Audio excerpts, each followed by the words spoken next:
여러분 안녕하세요.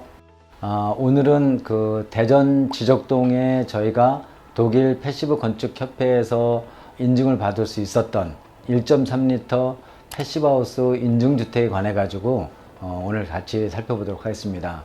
지난 1호와 2호 인증 패시브 주택이 이야기는 재미있는데 너무 자랑하는 거 아니냐 라고 하는 제가 얘기를 조금 들었거든요. 그래서 오늘은 조금 자제를 하려고 하는데 자제가 될런지는 모르겠습니다. 근데 이 주택을 저희가 만나서 시공을 하게 됐는데요. 시공할 때 다른 회사 얘기를 조금 해야 되는데 조금 아픈 얘기가 될 수도 있어요.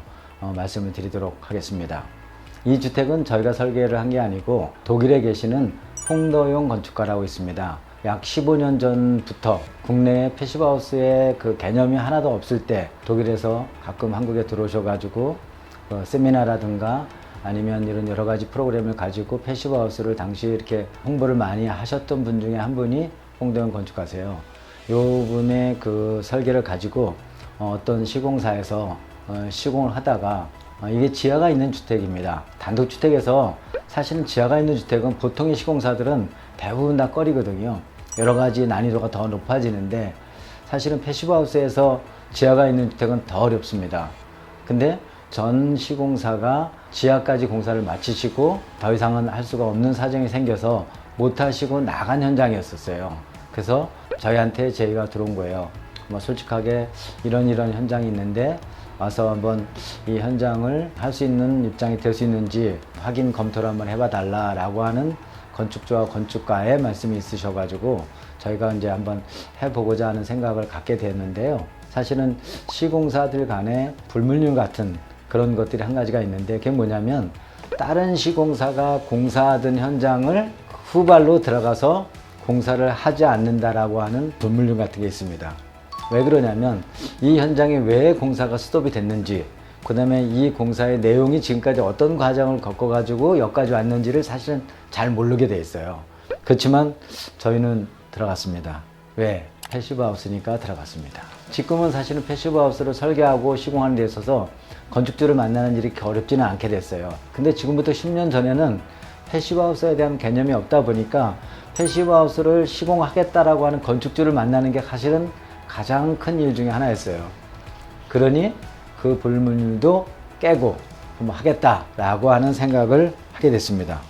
그래서 이제 사실은 그 건축가를 만나 뵙고 그 도면을 받고 건축주도 만나 뵙고 현장도 보고 쭉 검토를 해보니까 저희가 지금까지 그 패시브하우스 인증을 이제 2채를 받았을 당시에 그리고 뭐 공부도 나름 열심히 했다고 했지만 독일에서 사실은 누님한테 패시브하우스에 관한 책을 여러 권을 받아서 공수를 해서 봤던 그 도면들이 이 대전 지적도 현장의 도면에 그대로 나타나 있는 거예요. 패시브하우스를 설계하면 건축 도면만 지금 대략 한 50장 정도를 그려요. 그리고 거기에 설비, 전기, 통신, 구조까지 다 합하면 한 100장 이상 정도 되는 도면이 들어가요. 특히 패시브하우스에는 상세한 디테일 도면이 없으면 사실은 패시브하우스를 시공하기가 어렵거든요. 근데 제가 받아든 도면을 보니까 제가 몇 년 전에 공부했었던 패시브하우스의 시공 디테일들이 전부 다 그 도면에 다 녹아 있는 거예요. 사실은 저희가 도면을 설계를 하기 때문에 사실은 도면을 보는 순간 이것이 입체적으로 모든 것이 형상이 3D로 딱 머리에 떠오르거든요. 건물 전체의 모양은 3D로 떠올리는데 디테일은 하나도 안 떠오르는 거예요. 그거를 도면을 받아본 순간 이게 진짜 독일 패시브하우스의 시공 디테일이구나 하는 거를 사실은 처음 보게 됐습니다. 그리고 이거를 진짜 실현해낼 수 있을까 없을까를 생각을 하다 보니까 1박 2일 동안 고민을 하다 보니까 앞에 시공사의 마음이 심정 이해를 간 거예요. 그 어려운 시공 디테일을 어떻게 구현시킬까라는 그분은 상당한 고민했을 거다 라고 하는 생각이 들고 결국은 그분이 더 이상 못하겠다라고 했던 이유는 여러 가지가 있었겠지만 저도 그분의 마음의 심정이 진짜 10분, 100분 이해가 되더라고요. 그런 어떤 진짜 어떻게 보면 해석하기조차 힘든 디테일을 받아들고 저희가 견적을 냈습니다. 근데 사실은 견적을 낸다고 하더라도 사실은 모르고 코끼리 다리 만드는 것처럼 저희가 사실은 지금 와서 생각해 보면 조금 우스운 얘기지만 이 도면에 의해서 이 시공 디테일에 의해서 1.5m 이하의 그 독일 패시브 건축협회의 인증 기준에 의해서 견적을 내야 되는데 사실은 그 경험이 없었던 거죠. 그러다 보니까 그 견적 금액이 지금 와서 보면 진짜 터무니없는 견적이었어요. 너무 낮게 낸 견적이었어요. 시공을 하겠다라고 하는 마음이고 그때 그 경험치가 짧으니까 그런 견적이 나왔을 거라고 지금 생각이 드는데요. 어쨌든 그때 당시로서는 저희가 그래도 높은 견적이라고 생각해서 냈는데 실제적으로 나중에 해보니까 뭐 여기도 결국은 적자를 명치 못하는 그런 시공 현장이 됐는데, 어쨌든 저는 이런 시공 디테일과 이런 건축가를 만나서 이런 그 시공할 수 있는 기회가 어떻게 보면 천재일의 기회도 될 수도 있다라고 하는 생각을 가지고 저는 마음 먹고, 그래 좋다, 남들이 안 들어가는 현장 난 과감하게 들어간다, 그리고 패시브 인증을 받겠다 라고 하는 생각을 가졌습니다. 여기는 패시브 하우스를 구성하는 5가지의 요소기 이름 기본으로 다 들어가 있어요. 5가지 요소기에서 다시 한번 말씀을 드리면 고단열, 그 다음에 고기밀, 열애수 환기 장치, 외부 차양 장치, 로이 코팅이 되어 있는 유럽식 시스템 창호, 그 다음에 더 중요한 게 뭐냐면 패시브의 설계 시공 디테일이 다 들어가 있습니다. 거기에 플러스 저희가 그때 당시 한 번도 해보지 않았던 열애수 환기 장치라는 것. 이제 뭐 열애수 환기 장치는 저희가 사실 2번째 시공하고 있었었고 3번째인데 그때 당시 독일의 모 회사에 그 열애수 환기 장치가 들어갔고, 열애수 환기 장치만 들어가는 게 아니라 브라인 시스템이라고 하는 그 저도 처음 하는 그런 브라인 시스템이라는 게 들어가 있어요. 그게 뭐냐면 공기를 땅속으로 집어넣는 거예요. 땅속의 온도는 대략 보면 12도에서 16도 사이, 평균 뭐 14, 5도 정도 된다고 합니다. 그러면 영하 15도의 공기가 땅속으로 들어가서 브라인이라고 하는 그 관을 통해 가지고 열애수 환기 장치를 넣는 거예요. 그러니까 들어올 때 영하 15도짜리가 들어오는 게 아니라 땅속의 온도인 15도로 데펴져 있는 거죠. 그래서 15도의 공기가 들어가서 영상 25도의 공기하고 만나게 되니까 온도 교환 효율이 높고 그 다음에 결로나 곰팡이 생길 수 있는 여지가 전혀 없는 거죠. 그런 브라인 시스템이라는 거를 저희가 최초로 하게 된 현장이었었고요. 지금의 단열재는 제가 2호 주택에서 말씀드렸던 고밀도 그라솔이라고 하는 고밀도 단열재를 썼었는데, 여기에는 고밀도가 아닌 다른 단열재, 목섬유 단열재를 썼습니다. 목섬유 단열재도 경질 목섬유와 연질 목섬유라고 하는 건데 있는데요. 이 목섬유라고 하는 게 뭐냐면 나무의 섬유소를 갖다가 좀 더 짧게 잘라서 그거를 압착을 해서 좀 딱딱하게 좀 연하게 만들어 놓은 목섬유예요. 예전이나 지금이나 이게 국내에서는 현재 생산이 안 됩니다. 그래서 이게 100% 수입으로 독일에서 수입한 자재를 썼고요. 그 다음에 창호도 독일의 그 패시브 건축협회에서 인증한 그 창호도 수입했어요. 그 외에 몇 가지 여기 수입 자재가 이제 그 홍대건축학회에서 팔로우 해주셔가지고 저희가 몇 가지 적용을 했고요. 셀룰로즈라는 단열재는 지금은 이제 많이 쓰고 있는데 종이를 잘게 계속해서 찢다 보면 섬유처럼 돼버리는 거예요. 그게 셀룰로즈거든요. 이것도 독일에서 수입해서 쓰게 됐었습니다. 그렇게 몇 가지 저희한테는 3호 주택, 3호로 인증받는 패시브 주택에 1, 2호에서 쓰지 않았던 설계 시공 디테일이 있고 또 해보지 않았던 여러 가지 있었기 때문에, 그래서 저는 도전할 이유가 생겼던 겁니다. 그 독일식 패시브 하우스 안 해본 것 자체가 해야 될 이유였다라고 좀 조금 제 무식한 얘기를 했는데요. 미국식 주택은 보통 2x6, 2x8이라고 하는 구조재를 벽면에 40cm 간격으로 쭉 스터드라고 하는 새기둥을 세우게 됩니다. 근데 그 구조재 자체도 어떻게 보면 선형 열교가 생기는 부분이에요. 패시브 하우스에서는 점형 열교하고 선형 열교까지 다 계산을 해줘야 되는데, 그 선형 열교를 없애기 위해서 어떻게 하냐면 제작 스터드라는 걸 첫 번째 만들어야 됩니다. 제작 스터드라는 거는 어떤 형태냐면 바깥에는 2x6, 안에는 2x2, 그래서 길이가 약 한 3cm 정도 되는 거예요. 이 3cm 정도 되는 게 여기에 2x6에 스터드를 넣고 여기 2x2 스터드를 넣고 양쪽에 OSB 합판을 만들어서 약 30cm의 보 같은 걸 만드는 거죠. 그 제작 스터드라는 거를 수백 개를 만들어서 외벽 벽체에 다 만드는 거예요. 벽체만 만드느냐? 그게 아니었습니다. 지붕에도 제작 석가래라는 걸 만들었어요. 그리고 제작 석가래는 어떻게 되어 있냐? 2x6라는 거하고 2x2라고 하는 그 사이에 보면 머리에서 3cm다 그러면 중간에 남잖아요. 그 공간에 다시 단열재 세우는 거예요. 그래서 그 스터드에서 생기는 석가래 생기는 선형 열교를 차단해야 되는 디테일이었습니다. 저도 사실은 처음 해봤고 그것을 왜 했는지 설계 도면을 보면서 시공하면서 그 자세하게 이해가 됐고, 저희가 독일식 패시브 하우스를 설계하고 시공하는 데 있어서 이런 점들이 시공 디테일이 전혀 다르구나 하는 거를 배울 수 있는 좋은 기회가 됐었습니다. 통기층을 좀 말씀을 드려야 되는데, 제가 2호 주택 인증을 받으면서 지붕에 통기층을 했다고 했지 않습니까?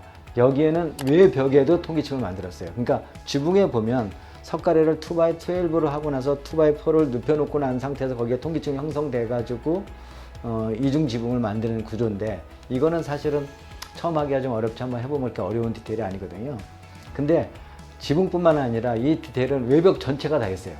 1층과 2층의 외벽 전체가 다 벽체 통기층이 구성되어 있습니다. 벽체 통기층이라는 것은 뭐냐면, 아까 말씀드렸던 제작 스터드 안에다가 목선유 단열재 다 채웠지 않습니까? 그리고 나서 밖에다가 별도의 통기층을 형성을 따로 만드는 거예요. 근데 통기층은 지붕 같은 경우에는 아무 거리끼는 게 천창이 없으면 그냥 그대로 쭉쭉 올라가게 되잖아요. 외벽에 그물망 같은 공기가 통할 수 있는 통기층을 형성해야 되는 거예요. 이게 시공할 때는 보여요. 시공하고 나서 하나도 안 보여요. 이 어려운 일을 해야 되는 도면이었습니다. 그래서 지붕은 당연히 했었고 외벽에도 통기층을 구성을 했습니다. 이렇게 어려운 일을 하다 보니까 저희가 1호 주택과 2호 주택을 할 때만 하더라도 저희의 목수팀은 저희 회사의 전용 목수팀이었지만, 전속으로 저희하고 같이 호흡을 맞춘 그 목공팀이라 하더라도 패시브하우스는 한계가 있구나 하는 걸 제가 깨달았어요. 그래서 과감하게 저는 목수팀을, 월급을 주는 사람을 목수팀을 꾸려야 되겠다 해가지고 팀장을 포함해가지고 6명의 목수팀을, 월급을 주는 사람을 꾸렸어요. 아마 목조주택 업계에서 월급을 실제적으로 주는 목수팀을 꾸리는 경우는 흔치 않은 일인데, 패시브하우스를 하면서 제가 목수팀을 꾸릴 수밖에 없었던 이유가 뭐냐면, 제일 첫 번째, 패시브하우스 설계 컨셉에 맞게끔 설계를 해야 됩니다. 그 설계 컨셉에 맞게끔 현장에서 작업하시는 분들의 손끝에 의해서 완성도가 높아지거든요. 그러다 보니까 제일 중요한 목조주택에서는 목공 부분이 가장 많거든요. 그러다 보니까 목공을 제가 월급을 주면서 해야 되겠다. 사실은 목수들이 월급 받고 일하는 목수들이 거의 없습니다. 실제로는 거의 일당이 상당히 높죠. 그분들이 이제 이런 이유로 월급 받고 하자라고 해서 제가 6명을, 팀장을 포함해가지고 6명을 구성을 했는데, 이 일이 너무 어렵고 힘들다. 어렵고 힘들다는 거는 두 가지예요. 한 가지는 한 번도 안 해본 시공 디테일을 목수가 구현해 줘야 되는 거예요. 그러니까 너무 어렵다. 두 번째, 잘못하면 또 뜯으라고 하는 거예요. 다시 하라고. 세 번째, 목섬유가 커팅을 하게 되면 굉장히 먼지가 많이 나와요. 그 먼지가 감당하기 싫은 거예요. 그 독일식 패시브하우스는 저희가 직전에 했었던 2개의 주택하고 전혀 다른 개념이거든요. 그러다 보니까 그 시공 디테일에 해가지고 하나하나 하려고 하다 보니까 교육도 해야 됐다는 얘기죠.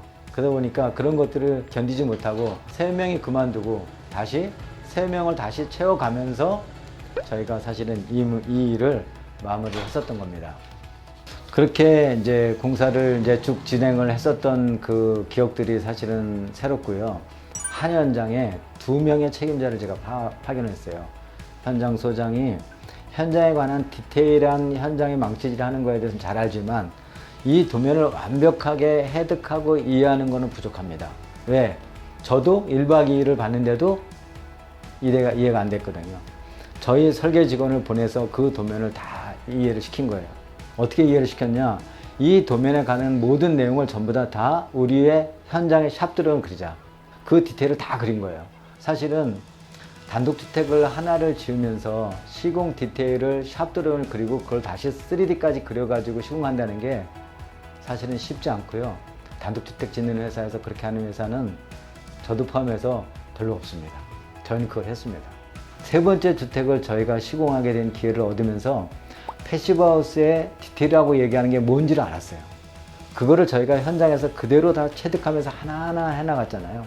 그거를 끝나고 난 게 가장 큰 값진 보람이었는데, 세 번째로 짓고 나니까 야, 진짜 어떠한 주택도 설계할 수 있는 자신이 좀 생겼어요.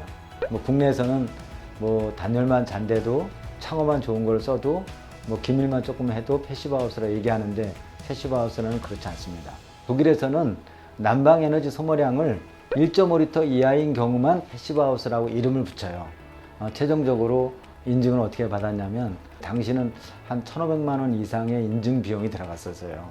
건축주는 이미 모든 것들이 설계 시공 디테일대로 거의 퍼펙트하게 완료됐으니까 인증을 안 받아도 필요 없다라고 말씀하시더라고요. 왜 그러냐면 이제 인증 비용이 적지 않게 들어가잖아요.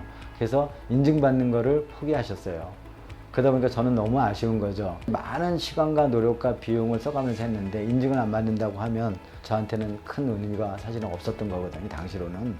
그래서 저는 제 자비를 써서라도 한국 패시브 건축협회 인증을 받겠노라 라고 말씀을 드리고 그 인증 절차를 밟아가지고 최종적으로 인증받은 게 1.3리터 이하로 나왔습니다. 당시로는 1.3리터 이하는 사실은 아마 저희가 알기로는 거의 없을 정도예요. 목구조에서는 저희가 아마 최초일 겁니다. 그렇게 인증을 받아가지고 한 내용들을 이렇게 말씀을 드렸는데요. 이 패시브하우스 제가 그 좀 전에 말씀을 드린 대로 세 번째 주택을 하면서 어느 정도 자신감이 세워지고 그 다음에 걱정했었던 부분 여러 가지가 있었었는데 그런 것들이 깔끔하게 마무리가 됐었는데 이 시공 디테일에 대해서는 언제 시간이 되면 이렇게 뭐 10분, 20분 정도의 짧은 시간에 이 주택을 다 말씀드린다고 하는 게 사실은 무리입니다. 이 설계 도면을 가지고 얘기할 수 있는 기회가 있으면 얘기 한번 해보고 싶고요. 또 더 나가서 시공했을 때 저희 사진들이 있거든요.